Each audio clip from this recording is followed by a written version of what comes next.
நேரடியானவருக்கு வணக்கம். நம்ம இன்னைக்கு எதை பற்றி பார்க்க போகிறோம்னு பார்த்தீங்கன்னா, பெருவிடை கோழி மற்றும் சிறுவிடை கோழிகள் வந்து எப்படி வளர்க்கிறது, எப்படி பராமரிக்கிறது, எது போன்ற தீவன மேலாண்மை, நோய் மேலாண்மை எப்படி வந்து பண்ணுறது, இது வந்து எப்படி விற்பனை பண்ணுறாங்க, எப்படி வளர்க்குறாங்க அப்படிங்கிறத பற்றி தான் இந்த வீடியோவில் நேரடியாக கேட்டு தெரிஞ்சுக்க போகிறோம். அதுக்கு முன்னாடி நம்ம சேனலை சப்ஸ்கிரைப் பண்ணிடுங்க. நம்ம சேனலுக்கு நீங்கள் இப்போ தான் புதுசாக வரீங்க, நம்ம சேனலுக்கு கீழே உள்ள ரெட் கலர் சப்ஸ்கிரைப் பட்டனை கிளிக் பண்ணுங்கள். பக்கத்தில் பெல் ஐக்கானை கிளிக் பண்ணி அதில் ஆளுங்கிற ஆப்ஷன் கொடுத்துக்கோங்க. அப்போ தான் நம்ம போடக்கூடிய புதிய விவசாயம் சார்ந்த தகவல் வந்து சேரும். வாங்க இப்போ நேரடியாக வந்து இந்த கோழிகள் வந்து எப்படி வளர்க்குறாங்க அப்படிங்கிறத பற்றி கேட்டு தெரிஞ்சுக்கலாம். வணக்கம்ண்ணா. வணக்கங்க. போன முறை மீன் வளர்ப்பை பற்றி சொல்லியிருந்தீங்க. ஆமாங்க. இந்த முறை வந்து பெருவிடை கோழி சிறுவிடை கோழி வளர்த்துட்டு இருக்கீங்க. ஆமாங்க. எத்தனை கோழிகள் வந்து வச்சுருக்கீங்கண்ணா நீங்கள்? நாங்கள் ஒரு 150 கோழி வச்சுருக்கோம். 150 கோழி வச்சுருக்கீங்க. எல்லாம் ஒரே வகையான கோழிகளா இல்லை வேறு வேறு வச்சுருக்கீங்களா? பெருவடை சிறுவடை ரெண்டுமே கலந்து தான் வச்சுருக்கோம். கலந்து வச்சுருக்கீங்க. இப்போ வந்து ப்ரீடு வந்து ஒரே மாதிரியாக கொடுக்குறீங்களா? இது கிராஸ் ஆகாதா? ஒன்றா வளர்க்குறீங்களா? அதில் ஒன்றும் பெருசாக கிராஸ் ஆகாதுங்க. கிராஸ் ஆகாதுங்க. சிறுவிடையும் பெருவிடையும் தனித்தனி தான் வளர்க்குறாங்க கேள்விப்படுறீங்க. ஒன்றா வளர்த்துட்டு இருக்கீங்க. இது ரெண்டுக்கும் வந்து சண்டைகள் இது மாதிரி எதுவும் வராதா? சண்டைலாம் ஒன்றும் பெருசாக வராது. சண்டைகள் வந்து வராது. இந்த கோழிகள்லாம் வந்து எங்கேருந்து வாங்கிட்டு வந்தீங்க ஸ்டார்டிங்கில் வளர்க்குறப்ப? ஃபஸ்ட்லேருந்து இங்கே கிராமத்தில் வளர்க்குறவங்கள்ட்ட இருந்தாங்க எடுத்தோம். கிராமத்துலேருந்து எடுத்து? ஆமாம். எத்தனை கோழி வந்து ஆரம்பத்தில் வச்சு நீங்கள் ஆரம்பிச்சிங்கண்ணா?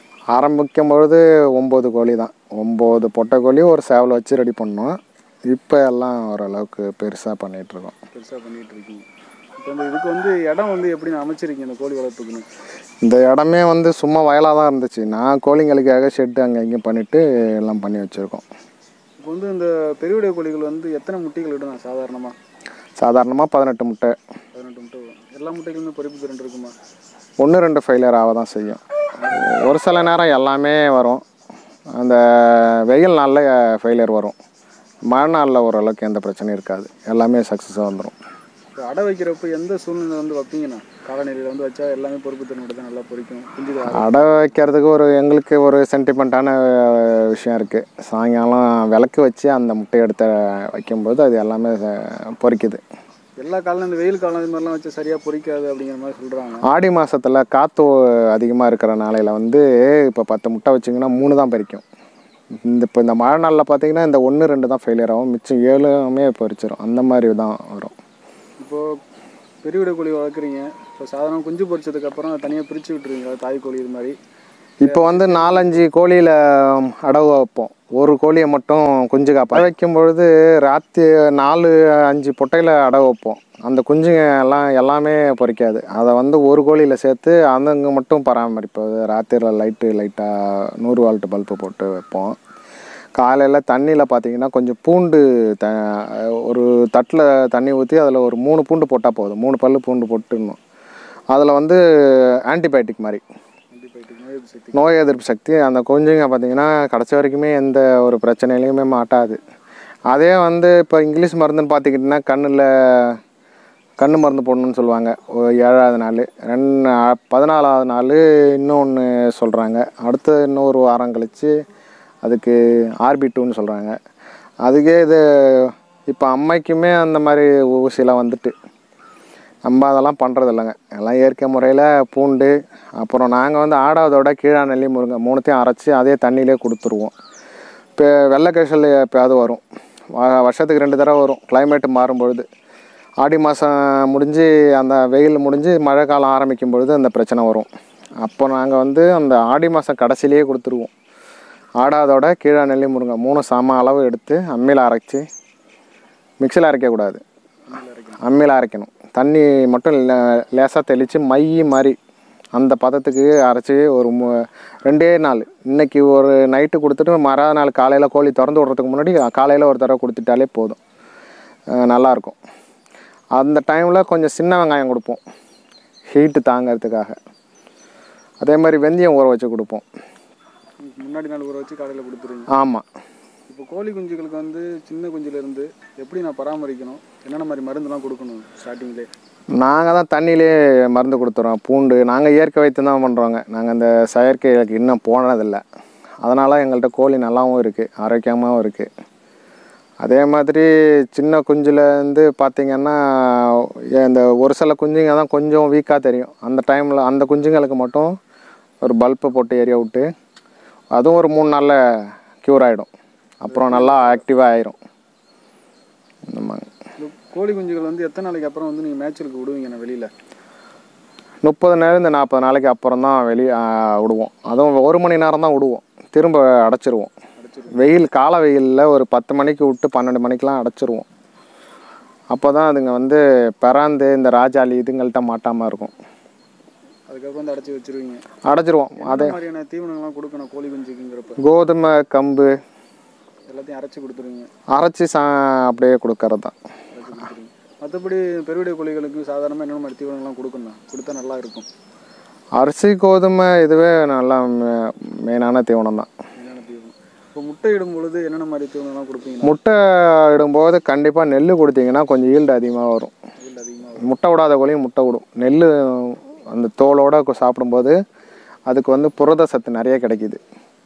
இப்போ வந்து எல்லா தடவையும் முட்டை விடும் போதுமே அடை வைப்பீங்களா, இல்லை விற்பனைக்குன்னு ஏதாவது பண்ணுறீங்களா? முட்டைகள் விற்பனையும் பண்ணுறோம். நாட்டுக்கோழி முட்டை வந்து எவ்வளோ ரூபாய் விற்பனை போகுதுண்ணா? 15 ரூபாய்க்கும் போகுது, 20 ரூபாய்க்கும் போகுதுங்க. இப்போ வந்து சுற்று வட்டாரத்திலே பண்ணிடுறீங்களா, வெளியூரில் வந்து கேட்குறாங்க? வெளியூர்லேருந்து கும்பகோணத்துலேருந்து வந்து வாங்கிட்டு போவாங்க. நாங்கள் இங்கே லோக்கல்லையே 15 ரூபா வரைக்கும் கொடுத்துட்ருக்கோம். கும்பகோணத்துலேருந்து வரவங்க 20 ரூபா கூட கேட்பாங்க. நாங்கள் எங்கள் பக்கத்துலேயும் கொஞ்சம் வாங்கி கொடுப்போம். வேறு என்னென்ன மாதிரி நோய் தாக்கங்கள்லாம் வருமாண்ணா? கிளைமேட்டுக்கு சேஞ்சு ஏற்ற மாதிரி வேறு அது மாதிரி நோய் தாக்கங்கள் வருமா? சளி பிரச்சனை வருங்க மழை நாளில். அப்போ வந்து ஆக்சி டெட்ராசைக்ளின் பவுட்ரு இந்த மஞ்சள் கலரில் இருக்கும். 1 லிட்டர் தண்ணிக்கு 10 கிராம் போட்டு அதை தண்ணியை கொதிக்க வச்சு ஆற வச்சு அந்த பவுடரை போடணும். போட்டு வச்சுட்டு அந்த தண்ணியை குடித்தாலே நோய் எதுவுமே வராது. மாதத்துக்கு ஒரு தடவை இந்த அல்பண்டசோல் டானிக் கொடுக்கணும். குடல் புழுது அது கொஞ்சம் இதாகிடுச்சுன்னா கோழி நல்லா வெயிட்டாக இருக்கும். கோழி நல்லா எடை போடும். ஆமாம். இந்த கோழிகள் வந்து எவ்வளோ வந்து எத்தனை கிலோ வரைக்கும் வளரணும் இந்த பெருவிடை கோழிகள்? பெருவிடை கோழி வந்து 1.5லேருந்து 2 கிலோ வரைக்கும் போகுங்க. சிறுவிடை கோழிகள்னா? சிறுவிடை வந்து 3/4 கிலோ வந்து 1.25 கிலோ வரைக்கும் வரும். இப்போ வந்து சிறுவிடைக்கும் பெருவிடைக்கும் முட்டைகளும் குஞ்சு பறிப்பு தரணும் வந்து வித்தியாசம் இருக்காங்க? சிறுவிடை வந்து அதிகமாக முட்டை விடுங்க. பெருவிடை வந்து 20 தான் விடும். சிறுவிடைன்னா ஒரு 25லேருந்து 30 கூட விடும். 30 வரைக்கும் விடும். நெல் அதிகமாக சாப்பிட்டுச்சுன்னா முட்டை விட்டுக்கிட்டே இருக்கும். இடையிலையே பார்த்தீங்கன்னா ஒரு 40 நாள்லேயே அந்த அடையே தெளிஞ்சிரும். 40 நாளையே தெளிஞ்சிடும். இப்போ வந்து இது விற்பனைக்குன்னு நீங்கள் கொடுத்துக்கிட்டு இருக்கீங்களாண்ணா? சிறுவிடை பெருவிடலாம் கொடுத்துக்கிட்டு இருக்கோம். பெரிய கோழிகளாக கொடுக்குறீங்களா, இல்லை சின்ன குஞ்சுகள் கேட்டால் வந்து கொடுக்குறீங்க? பெருசும் கொடுக்குறோம், சின்னதும் கொடுக்குறோங்க. கேட்டால் கொடுக்குறோம். கேட்டால் கொடுக்குறீங்க. மொபைல் நம்பர் வந்து அதில் கொடுக்கலாமா? கொடுக்கலாம். இந்த கோழிகள் வந்து வளர்க்கணுங்கிறதுக்கு வந்து அனுபவம் வந்து முக்கியமானதுன்னா அது வந்து எப்படி நம்ம ஸ்டார்டிங்கில் இப்போ இந்த கோழி வந்து வளர்க்க ஆரம்பிக்கிறாங்க அப்படிங்கிறப்ப அவங்க வந்து எப்படி ஆரம்பித்தா நல்லா இருக்கும்? ஆரம்பத்துலேருந்து ஒரு 3 பேர் வாங்கி ஒரு சேவலுக்கு 3 பொட்டை அந்த மாதிரி வாங்கி வச்சு அதை நிர்வாகம் பண்ணி அதுக்கப்புறம் அதுலேருந்து வர முட்டையை அவங்களா இது பண்ணால் தான் நல்லா அவங்களுக்கு வந்து கெயின் தெரியும். நிறையா வாங்கி போட்டுட்டு சமயத்தில் சமாளிக்க முடியாமல் போயிடும். அந்த மாதிரி அவங்களுக்கு லாஸ் ஆகிறதுக்கு வாய்ப்பு இருக்குது. அந்த டைமில் ஐயோ இது பெரிய வெக்ஸ் ஆகிடுவாங்க. திரும்ப வளர்க்கணுங்கிற எண்ணமே அவங்களுக்கு. எப்படின்னு அமைக்கணும் பறன்கள்லாம்? நாட்டுக்கோழிக்கு பெருசாக ஒன்றும் ஷெட்டு தேவையில்லைங்க. சாதாரணமாக ஒரு கூண்டு மழையில் நனையாத அளவுக்கு இருந்தாலே போதும். ஒரு 3000 4000 கூண்டு அடித்தாலே போதும். அதுலேயே நீங்கள் வந்து ஒரு 30லேருந்து 40 கோழி வளர்க்கலாம். ஒரு கோழி இன்றைக்கி 300 ரூபாய்க்கும் போகுது, 400 ரூபாய்க்குமே போகுது. அதிலே பெருசாக பண்ண தேவையில்லை. வீட்டில் வேஸ்ட்டாக ஒரு அரிசி இதுங்கெல்லாம் சாப்பிட்டாலே இந்த பூண்டு செடிங்கெல்லாம் சாப்பிட்டுட்டே அது நல்லா வந்துடும். இப்போ குஞ்சு பொரிச்ச கோழிங்க தனியாக பிரிக்கிறதுக்காக அதாவது தனியாக அமைக்கணுமா? கண்டிப்பாக தனியாக வச்சிங்கன்னா தான் அது இப்போ கோழி ஒன்றோட பெரிய கோழியும் சின்ன கோழியும் சண்டை போட தான் செய்யும். அப்போ குஞ்சுங்க ஃபால்ட் ஆகும். அதனால் கொஞ்சம் தனியாக தடுப்பு வச்சு அதுங்க ஒரு 40 நாள் பராமரித்து விட்டுட்டிங்கன்னா அதுக்கப்புறம் அதுங்களுக்கு சண்டை போடும்போது அதுங்க குஞ்சுங்களே விலகி போகும். இப்போ வந்து நம்ம கோழிகள் வாங்க போகும்போது எது மாதிரி கோழிகள் வளர்ப்புக்குன்னு சொல்லி வாங்கும்போது எப்படி கோழிகள் பார்த்து வாங்கணும்னு? இதில் எல்லாமே வந்து மூக்கு செவந்திருக்கணும். அதுதான் நல்லா பருவத்துக்கு இருக்குதுன்னு அர்த்தம். அதுதான். மற்றபடி கோழி வந்து நோய் இல்லாமல் இருந்தாலே போதும். கொண்டை சிவப்பாக இருந்தாலே நோய் இல்லைன்னு அர்த்தம். அதுங்களுக்கு நோய் இருந்ததுன்னா கொண்டை கருப்பாக இருக்கும். அதிலே நீங்கள் அதை பார்த்து தான் வாங்கிக்க வேண்டியதான். இப்போ வந்து இதில் வந்து எவ்வளோ வந்து செலவாகணும்? அதெல்லாம் வந்து நம்ம அமைச்சு இந்த கோழிகள்லாம் வாங்கி வளர்த்து தீவனங்கள்லாம் போட்டு இது வளர்க்கணும்னா ஒரு கோழி வளர்க்குறதுக்கு வந்து நம்ம எவ்வளோ வந்து செலவாகணும்? ஒரு நாளைக்கு ஒரு கோழி வந்து 200 கிராம் தீனி தான் சாப்பிடும் அதிகமாக. மற்றபடி 100 கிராம் அளவு தான் சாப்பிடும். அதெல்லாம் ஒரு அரிசி வீட்டில் உள்ள வேஸ்ட் ஆகிற சாதம் இதை போட்டாலே போதும். போதுமானது. ஆமாம். இப்போ வந்து கோழிகள் வந்து வாங்க போகும்போது குஞ்சுகளாக வந்து எத்தனை மாதம் குஞ்சுகளாக வாங்கிட்டு வந்தால் நம்மளுக்கு நல்லதாக இருக்கணும் வளர்க்குறதுக்கு? ஒரு 3 மாதம் குஞ்சு வாங்கினீங்கன்னா தான் ஓரளவுக்கு தாயை பிரிய விடுற பருவத்தில் இந்த பக்குவத்தில் இருக்கும். நிறைய பேர் இந்த 1 மாதம் குஞ்சுகளை வாங்கிட்டு வந்து 1 மாதம் குஞ்சு வாங்கிட்டு வந்தீங்கன்னா நீங்கள் லைட்டு போட்டு நைட்லலாம் பல்ப்பு போட்டு எரிய விடணும். அதுங்களுக்கு வந்து சுடு தண்ணி தான் கொடுக்கணும். அதே மாதிரி அது பராமரிப்பு செலவு அதிகமாகும், நம்மளுக்கு கவனமும் அதிகமாகும். அதில் வந்து அந்த குஞ்சுங்க சின்ன குஞ்சுங்க தாயை விட்டு பிரிஞ்சு வரும்பொழுது அது எவ்வளோ வந்து தேரும் எத்தனை வந்து வீணாகும்னு சொல்ல முடியாது. அதிகமாக 3 மாதம் தாய்க்கு வழிகிட்டேருந்து எடுத்து அதுக்கப்புறம் வெளியில் எடுத்துகிட்டு வந்தாங்கன்னா உங்களுக்கு எந்த இது குறையும் இல்லாமல் எல்லாமே 100க்கு 100% சக்ஸஸாக வரும். இப்போ வந்து ஒரு 100 கோழி வளர்க்கணும்னா எவ்வளோ இட வசதி இருந்தால் வந்து தாராளமாக இருக்கணும்? அதுக்கு ஒரு கோழிக்கு வந்து 3 மீட்ரு அளவு இட பரப்பு இருக்கணும். 3 மீட்ரு அளவு இருக்கணும். அது இப்போ நீங்கள் 1000 கோழி வளர்க்கணுன்னா 3000 மீட்ரு ஒரு ஏக்கர் கணக்குக்கு இருக்கணும். அப்போ தான் ஒரு 3000 கோழி வளர்க்கலாம். கோழி வந்து ஆரோக்கியமாக இருக்கும். ஆரோக்கியமாக இருக்கும். அதுவும் நல்லா நடக்கணும். ஒரே இடத்துல இருந்தால் கோழியும் வளராது. நல்லா நடந்து போகணும், தண்ணி குடிக்கணும், சாப்பிட்டுட்டுனா நம்ம எப்படி நான் ஒரே இடத்துல இருந்தோம்னா கை கால்லாம் ஒரு மாதிரி டைட்டாயிரும். நம்ம கொஞ்ச நாளைக்கு அப்புறம் நம்மளாவே திமிரு முடிச்சு ஏஞ்சி நடந்து போவோம். அதே மாதிரி தான் கோழிங்கள் நீங்களே பார்க்கலாம். அது போய் குப்பையில் சீக்குங்க, அந்த வெயில் படும்போது குப்பை ரெக்கையை விரிச்சிட்டு இருக்குங்க. அப்படிலாம் இருந்தால் தான் அது இயற்கை முறையில் நல்லா வரும். ரொம்ப நெருக்கடியாக இருந்ததுன்னா கோழி ஒன்றோட ஒன்று அடிச்சுக்கிட்டு தீனி தேங்கியவோ பயந்துக்கிட்டு அப்படியே வளர்ச்சி கம்மியாக தான் இருக்கும். இப்போ வந்து நிறைய பேர் வந்து கூண்டு முறையில் வளர்க்குறேன்னு சொல்லிட்டு வெளி மேய்ச்சல் விடாமல் இருக்கிற இடத்த எல்லாமே கூண்டு அடிச்சுட்டு அதிலே வளர்க்குறாங்க. அதனால தான் கேட்குறேன், அப்படி வந்து வளர்க்குறது அந்த கோழிங்களோட வளர்ச்சி அதிகமாக இருக்காது. நீங்களே வேணால் பரிசீலனை பண்ணி பாருங்கள், அந்த அளவுக்கு வளர்ச்சி இருக்காது. அதே மாதிரி முட்டையும் அது அதிகமாக விடாது. இப்போ முட்டை விடுற பீரியடு டைமு வந்தால் கூட அதுங்க பார்த்திங்கன்னா ஒரு 5லேருந்து ஒரு 7 முட்டை 8 முட்டை இதோட நின்றுடும். அதுக்கப்புறம் அதுங்களுக்கு அந்த இது இருக்காது. திரும்ப இப்போ முட்டை விடுற பருவம் வர்றதுக்குமே ஒரு 3 மாதம் எடுத்துக்கும். இப்போ இந்த கோழிங்கெல்லாம் இயற்கையாக இருக்கும்பொழுது 30லேருந்து 40 நாள்லேயே வந்துடும் திரும்ப பருவத்துக்கு. அது மாதிரி இருக்கும்பொழுது அது ரொம்ப நாள் எடுத்துக்கும். வளர்ச்சி வர்றதுக்கும் முட்டைகள் விடுறதுக்கும் இயற்கையாக அது கீழே போய் குப்பை சீச்சு அந்த இந்த பொன்னாங்கண்ணி கீரை இந்த மாதிரிலாம் சாப்பிட்டுச்சுன்னா இன்னும் நல்லா வரும்.